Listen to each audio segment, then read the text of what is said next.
Let's stick to energy matters, as Johannesburg City Power has admitted to charging some residents business tariffs. The new charges were effective from the 1st of July 2024. Residents also had to pay fixed charges to cover the cost of distributing electricity to prepaid customers. Joining us is energy expert Vally Padayachee. Mr. Padayachee, a pleasure to have you on the program this afternoon. Firstly, can you explain the nature of this tariff error admitted by City Power? What led to this issue and how was it identified? Good afternoon, Stradler, to you and your viewers.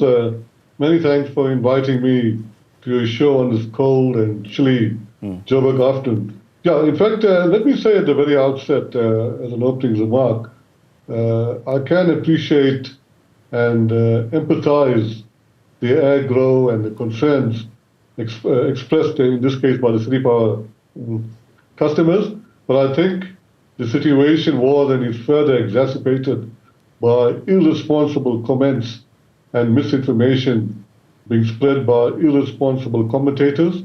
And I would argue some of them are armchair types who have not set foot in a power plant or worked in a local government environment, and they're making the statements. So with that as a preamble, and to get to your question, let me just take a step back. I'm not here to defend City Power's setting of the quantum of 200 Rand or 230 Rand and 1,000 Rand for the business day, but I'm here to defend the right of City Power to set those tariffs. Now, why do I say that? And I think it gets to the crux of your question. And let me take a step right back, Slantla, if you allow me. And I don't think other commentators have mentioned this because most of them don't work in this space. But I come in this space, and that's my authority for over 30 years. Now, if you go right back to 1994, in 1994, the democratic government very quickly inherited a bankrupt state. I repeat, inherited a bankrupt state where 80% of the population, as we all know, were not accessing services, that's electricity, water, and sanitation. Right. So the democratic government at the time, to make that accessible, had to find the money. So very quickly, and this is a very detailed, which I don't want to go into, adopted and implemented a first world principle, which is the user pay principle. And very simply, what the South African government did, the democratic government said, 10 to 20% of the cost to implement those services will come from the government, and the 80% to 90% will come from the users, the customers, noting that South Africa has 95% poor people. So pursuant to all of that, there was legislation done, and every utility, including Eskom and the municipalities, including City Power, were given the right, the prerogative to set tariffs to recover the cost of operating costs, capex costs, etc. And hence we have the situation now. So I'm defending City Power and every other Munich and Eskom's right to set the tariff. But the quantum of the tariff, that must be debated with City Power. Stradler. But I want to get to the content of the tariff. There is a significant disparity between postpaid and prepaid customer charges. Why has this disparity existed for so long? You did mention that you are familiar with the space. And what are the main factors contributing to this? Well, yes, I'm very familiar. I mean, my understanding is from if I look at the City Power case, this tariff for the prepayment was actually approved in 2018 and approved again in 2020 as part of the Integrated Development Plan process. But it was not implemented because of the COVID conditions, etc. And City Power carried that only for prepayment. But for postpaid, now for both postpaid and prepayment, the customer, that goes back to my earlier comments, need to pay for the infrastructure. Now, this situation has got worse. The City Power is also battling with the financial constraints, etc., and they decided to implement it now. So the right to implement it is the correct one, agreed to by NERSA. It's a NERSA-approved tariff. But the 200 Rand, whether it's high or low, that I think City Power has to defend. I think it's important for myself and the viewers to understand this. City Power has introduced this fixed charge of 200 Rand per month for prepaid customers. How is this figure determined from what you've learned? And what impact do you anticipate it will have on these customers? Well, in very simple, simplistic terms, every tariff application, whether it's Eskom or Munich, Metro, etc., has to be substantiated or underpinned by a cost of supply or a cost to serve study. So City Power would have done this, and in this case, they would have done it in 2018, 2020, and the cost to in terms of OPEX, CAPEX, etc., would be extrapolated from a prepayment perspective, and they came up with the figure of 200 to 230 Rand for residential, and I think it's 1,000 Rand per month for businesses. So they would have done an internal modeling exercise and come up with that. I think where City Power has failed is they probably didn't communicate it properly and correctly. But in terms of the postpaid, that charge is already included in it.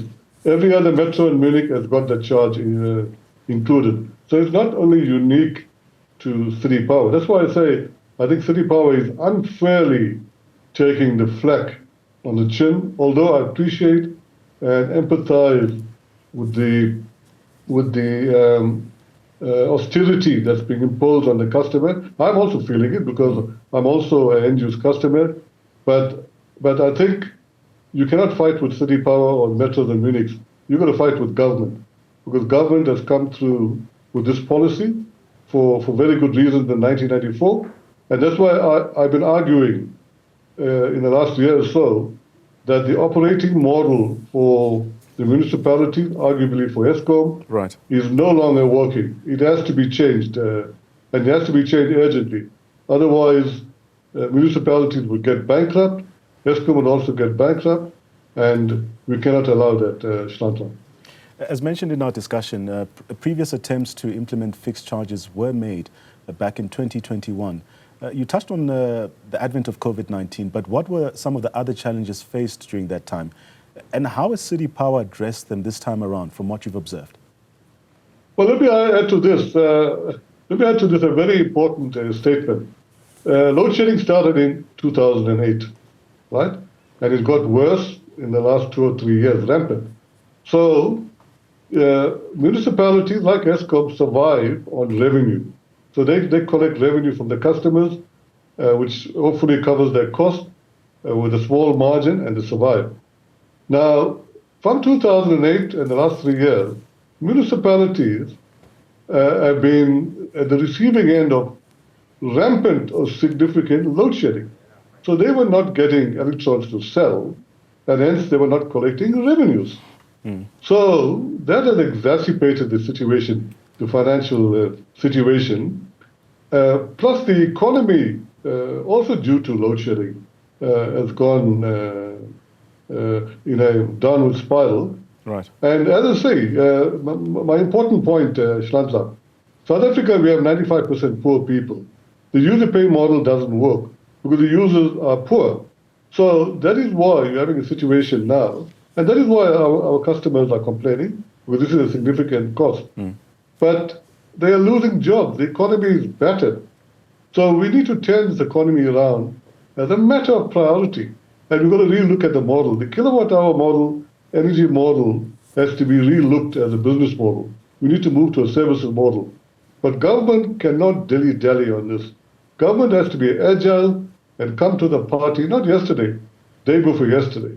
Otherwise, the Munich debt to Eskom, which is sitting around about 79 billion Rand, is going to escalate by 3 billion Rand every month. And our end-use customers, the aggregate is going to escalate, and I'm afraid they're going to start taking to the streets. And I'm not being an alarmist. Yeah. I'm just being pragmatic about this. They're going to take to the streets unless this is done. And you don't blame Eskom and the municipality. Eskom is putting up a 43% astronomical tariff increase to the municipalities. This is unheard of. If the regulator approves that 43%, municipalities are going to get bankrupt. And That's why this model has to change. And you don't blame ESCOM, you don't blame the municipalities, because both of them are exercising their mandate to recover their costs as allowed for by law. But government has to come to the party, not yesterday, but day before yesterday. Right. It's not long. Mr. Padayachee, we have run out of time, but before I let you go, some of the reports I read when preparing for this interview, they also mentioned that the city has not recovered most of the underlying costs of providing the network to its prepaid residential customers. How critical is this cost recovery for sustainability of city power? Well, it's absolutely essential, Schladla, not only to city power, all other metros and Munich and even ESCOM. I mean, ESCOM is battling now because they're not recovering their cost. I mean, I must mention to you that Munich owe ESCOM 79 billion rand, right? That's significant. So to answer your question, the recovery of costs and the addressing of the cost drivers is absolutely critical. So if you do not recover your cost, you do not collect your money, right. People don't pay, you will get bankrupt. Not technically bankrupt, you will get fully bankrupt. It's not long. Thank you so much for your time, Mr. Padayachee, really shedding light on the recent tariff adjustments, but also the underlying issues faced by City Power. He's been giving us his perspective on this issue.